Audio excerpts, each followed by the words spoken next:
Alors cette semaine à l'Assemblée nationale, il y a eu un sujet très très douloureux qui a été évoqué, très douloureux pour certains députés, c'est les 6 000 euros et quelques des frais de mandat, l'IRFM. 6 000 euros défiscalisés sans aucun contrôle.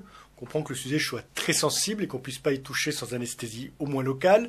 Et là, la commission parlementaire, sans même un verre d'alcool, a commencé à attaquer dans le vif. Et donc un grand nombre de députés se sont tordus de douleur toute la semaine sur cette enveloppe. On a demandé aux députés de justifier l'utilisation qu'ils faisaient avec cette enveloppe par des factures. Oui, parce que c'est sensible un député. On ne s'en rend pas compte parce qu'on pense que ce sont tous des endurcis de la bureaucratie. Comme ils passent une partie de leur temps à nous tirer dessus avec des nouveaux formulaires, des nouvelles réglementations, des nouvelles petites cases à cocher, on finit par s'imaginer que ce sont des durs à cuire, des endurcis, des Wolverine du formulaire, des Bruce Willis de la petite case à cocher. Et en fait, non, ce sont des gros sensibles. Enfin, il y en a certains qui sont des gros sensibles.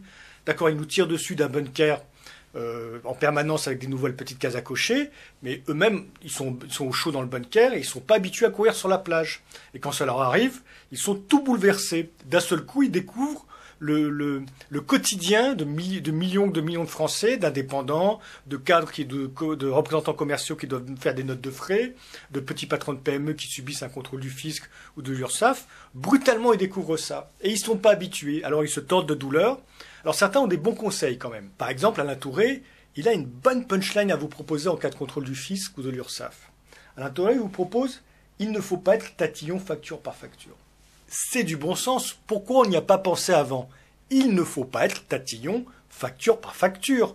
Donc par exemple, si vous avez un contrôle du fisc, ce que vous pouvez dire, c'est monsieur le contrôleur, oui, j'ai bien une facture de 700 € pour des skis à Décathlon. Mais il ne faut pas être tatillon facture par facture. Enfin, on n'a pas que ça à faire.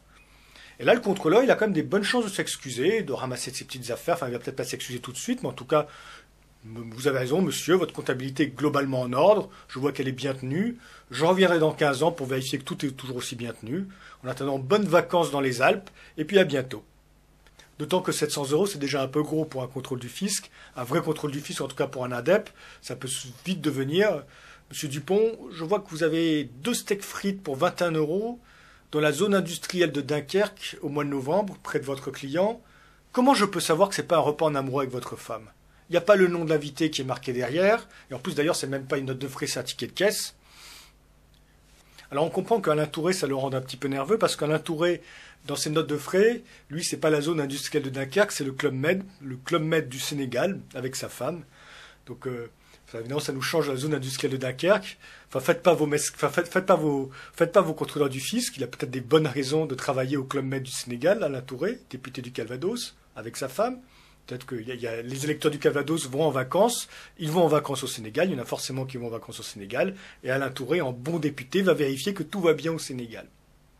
Alors Alain Touré n'est pas le seul à avoir eu un haut le cœur contre cette marée montante de bureaucratie. Au contraire, ça a été, cette semaine à l'Assemblée nationale, c'était un spectacle, c'était un véritable feu d'artifice contre la bureaucratie, contre cette marée montante de contrôle, de justificatifs. On n'avait jamais vu ça à l'Assemblée nationale. C'était un très beau spectacle, d'ailleurs, c'était un petit peu émouvant. Enfin, l'Assemblée nationale se préoccupait, enfin le législateur se préoccupait du résultat des nouvelles normes, de nouveaux contrôles et du poids que ça fait peser sur les existences de chacun.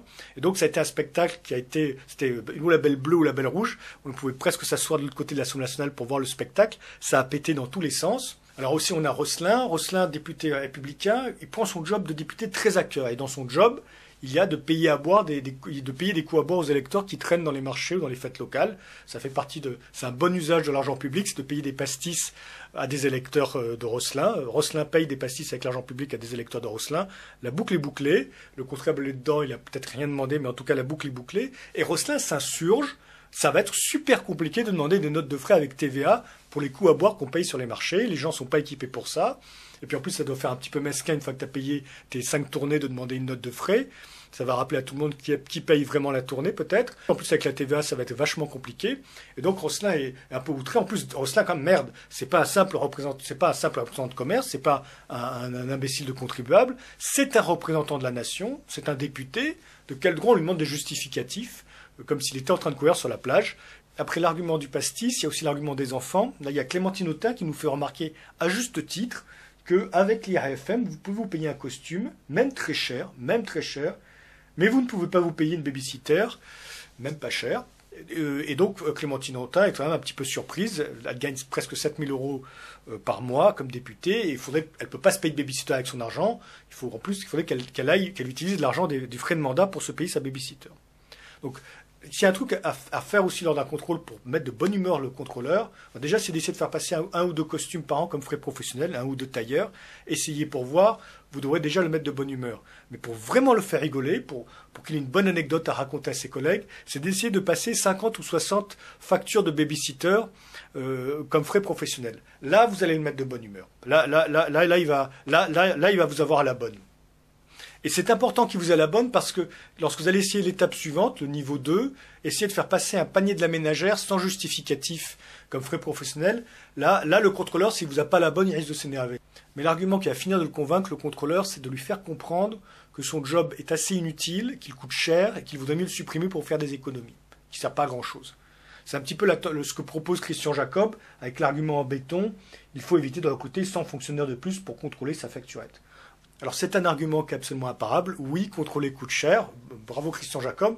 Et on peut quand même en profiter pour souligner que 2 événements donc incroyables se sont passés à l'Assemblée nationale cette semaine. Le législateur s'est soucié lourdement des conséquences bureaucratiques pointilleuses sur la population d'une de leurs mesures.